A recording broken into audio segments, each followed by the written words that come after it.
on entre dans la saison du Sagittaire. Ici, nous sommes dans une modalité mutable dans l'élément du feu.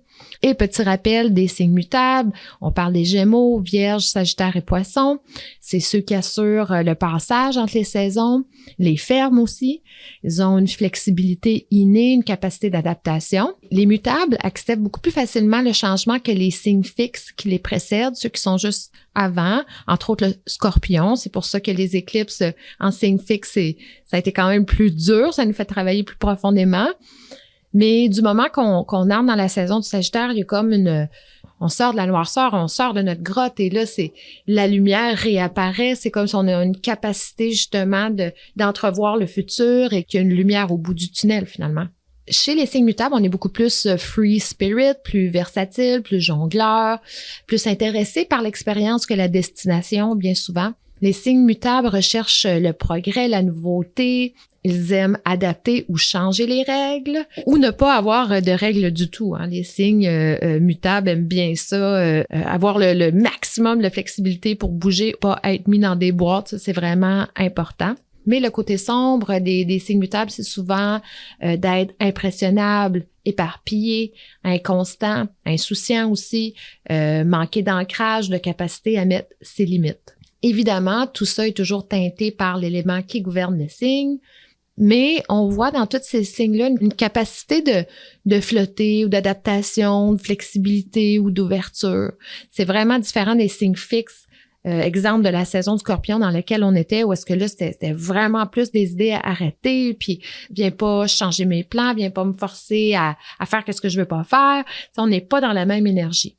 Et le Sagittaire, le signe qui nous intéresse aujourd'hui, signe de feu gouverné par Jupiter le Grand, un centaure mi-humain, mi-animal, mi-humain, mi-cheval, qui nous rappelle son attachement aux lois naturelles, à un esprit aventurier et indomptable, capable de grandes choses et parfois d'exagération. Donc, on rentre dans une saison d'énergie mutable avec le signe du feu qui va venir nous réchauffer, nous réveiller, nous revigorer. Alors, ça va bien se prendre après une saison du Scorpion bien chargée. Avant d'approfondir le Sagittaire, nous allons regarder Jupiter parce que vous avez tous un Jupiter quelque part dans votre charte. Alors, dans quel signe se trouve votre Jupiter? Quand on parle de Jupiter, on parle d'un principe de croissance, d'expansion, d'abondance, de chance. C'est la poursuite du bonheur, c'est la foi, l'espoir, la confiance en soi, c'est l'abondance matérielle, spirituelle. Mais qui est Jupiter? Jupiter, c'est le dieu des dieux. C'est le Zeus des Grecs. En astrologie, on appelle le grand bénéfique. Il tient dans sa main la foudre. C'est aussi le père des dieux et des mortels. C'est le chef de l'Olympe. Alors, c'est pas n'importe qui. C'est celui qui profite au max de la vie, de son pouvoir, toujours soucieux de droit et de justice. Ça, c'est un principe très important. Mais faites attention, on le pousse pas à bout, sinon vous allez connaître les foudres, les colères de Jupiter. Alors, comment ne pas penser aux 12 travaux d'Astérix avec Jupiter dans l'Olympe, entouré de ses dieux et déesses, agacé par nos bons vieux Gaulois? C'était vraiment mon dessin animé préféré quand j'étais enfant. D'ailleurs, c'est probablement avec Astérix, toute jeune, que je suis tombée en amour avec la mythologie. Toutes ces histoires-là de dieux et déesses, ça filait naturel quelque part. Puis en même temps, c'est ça, c'était tellement comique et tout. Alors voilà. Mais revenons à Jupiter, là, avant qu'il se fâche après nous autres. Là, on va faire un petit peu la généalogie de Jupiter et à travers ça, vous allez reconnaître, surtout pour ceux qui étudient l'astrologie ou les astrologues, beaucoup des planètes et astéroïdes qu'on utilise en astrologie. Donc, Jupiter, il est le fils de qui? De Saturne. Saturne qui, voyez-vous, a essayé de le dévorer. Comme quoi il est parfois difficile pour un père de voir son fils mieux réussir ou rayonner davantage que lui, hein, que voulez-vous. Mais Saturne, il voulait manger tous ses enfants. Alors, bon, c'est un personnage. Ça, c'est une autre histoire qu'on va regarder le mois prochain quand on va rentrer dans la saison du Capricorne. Et Jupiter avait aussi une mère du nom d'Héra. Elle était la déesse de la fertilité et de la maternité. Jupiter a aussi des frères et des sœurs, vous allez en reconnaître quelques-uns. Neptune, Pluton, Vesta, Xérès et Juno. Soit dit en passant, de façon générale, les dieux et déesses aimaient bien se reproduire entre eux. C'est pour ça que c'est tellement difficile de s'y retrouver en mythologie grecque ou romaine, parce que tout le monde couche avec tout le monde. Jupiter lui-même, d'ailleurs, et sa sœur Juno, qui devient sa femme plus tard, ont donné naissance à Mars, entre autres. Je dis entre autres parce que Jupiter était reconnu comme un dieu excessif, il voulait pas s'imposer de limites. Il est le dieu des dieux après tout. Il a trompé Juno allègrement et eu plusieurs enfants à droite, à gauche et au grand malheur de notre pauvre Juno. Mais tu sais, honnêtement, comme je disais, je pense que Jupiter a couché avec tout le monde dans l'Olympe et peut-être même dans la Grèce antique. Mais bon, Jupiter, plus, toujours plus. C'est un peu ça, Jupiter. C'est l'amplification, on amplifie tout. Mais des fois, comme on dit en anglais, less is more. Tu sais, il y a vraiment quelque chose là où est-ce qu'il faut faire attention. C'est pour ça que ça prend Saturne, ça prend une structure, ça prend des limites pour équilibrer le tout. Trop de structure, ça devient trop lourd. Trop de liberté, on touche plus à terre. Alors, tu sais, c'est toujours un peu cet équilibre-là. Mais revenons à Jupiter. Alors, avec ses frères, ils se partagèrent le monde. Jupiter a eu la terre et le ciel, Neptune la mer et Pluton les enfers. Les emblèmes de Jupiter, c'est le sceptre. Quand on parle d'un sceptre, on parle d'un bâton ornemental qui symbolise le pouvoir, la royauté, la foudre et les éclairs, évidemment, et l'aigle aussi. En astrologie, c'est une planète de développement qui représente la réussite dans le domaine ou la maison où il est situé. Aussi, le mal aspecté, il va représenter de l'excès, justement. Étant donné que Jupiter amplifie tout ce qu'il touche, il amplifie la présence des autres planètes, notre joie de vivre ou non, notre capacité à réussir, nos opportunités. Il peut représenter une figure masculine de pouvoir, mais pas le père. Ça va être plus Saturne ou ça peut être le Soleil, mais c'est pas... Jupiter, c'est vraiment le principe d'avoir quelqu'un à la limite qui nous impressionne. S'il est lié à Vénus dans votre charte ou en synastrie aussi, il représente les amours, parfois le mariage. Un de mes professeurs en astrologie évolutive disait « Suivez votre Jupiter. C'est là que vous allez réussir. Dans quelle maison il touche à quoi là, dans votre charte? » Alors, c'est de voir justement le rapport que vous avez à Jupiter qui est super important. Jupiter a un cycle de 12 ans, ça veut dire que ça lui prend 12 ans faire le tour du Soleil ou du zodiaque. Alors, ce faisant, il va passer 1 an à peu près par signe. Soit dit en passant, les 12 signes chinois sont basés justement sur le mouvement de Jupiter. C'est pour ça qu'en Chine, à chaque fois qu'on change d'année, on a un totem pour l'année, un animal totem qui est associé justement à Jupiter, la croissance, la réussite et tout.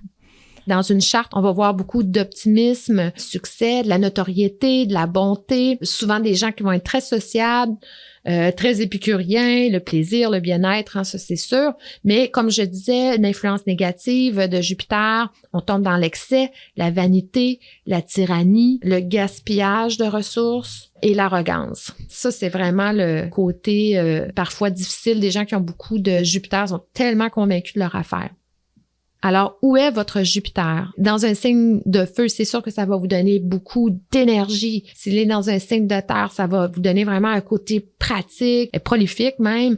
Dans un signe d'air, ben là, il va amplifier tout ce qui est communication. Dans un signe d'eau, il va renforcer vraiment tout le côté intuition, psychologie. Alors, où est votre Jupiter? Si on regarde le Sagittaire lui-même, il est associé à la maison 9 de la quête de sens, de philosophie, des hautes études, de la loi, de la foi, de la religion, ou des religions, je devrais dire, des voyages, évidemment, des idéaux, les croyances, c'est tout ça. C'est un domaine vraiment d'expansion de l'esprit.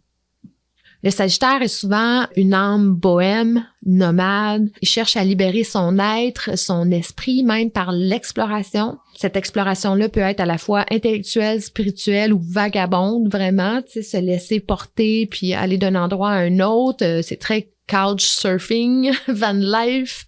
Mais il peut passer toute sa vie au même endroit et voyager par l'esprit. D'une façon ou d'une autre, il va être curieux, il va vouloir approfondir. Si chez le Gémeaux, on est vraiment dans l'accumulation de données, en Sagittaire, on essaie vraiment de faire du sens de tout ça. Le Gémeaux, sa grande question, c'est pourquoi? Et le Sagittaire, c'est et pourquoi pas? Mais pourquoi pas? Regarde là-bas, là. Comme on disait, hein, c'est l'archer. Alors, il pointe sa flèche au loin, il regarde au loin, c'est un visionnaire. Il veut se projeter vers le futur, il veut qu'on avance, il est plus intéressé par le passé. Il sort du Scorpion, comme on disait, il a fait le tour de ses bébites, de ses blessures, et là, il a envie de passer à autre chose, il a envie d'aller explorer, justement parce qu'il s'est renouvelé. Alors, the sky's the limit, là, quand on arrive en Sagittaire, c'est vraiment la lumière qui renaît. Donc, les Sagittaires sont connus pour être optimistes, idéalistes, joviales, qui nous vient de Jupiter, évidemment. C'est des party animals, pas tout le temps, mais souvent. Si vous connaissez des Sagittaires, là, ils peuvent être très à leur affaire au travail, mais une fois le week-end arrive, c'est comme « wouh, on se lâche loose ». C'est des gens qui sont très ouverts d'esprit, toujours à la recherche de plus d'expérience, rarement satisfaits quand les choses ne bougent pas.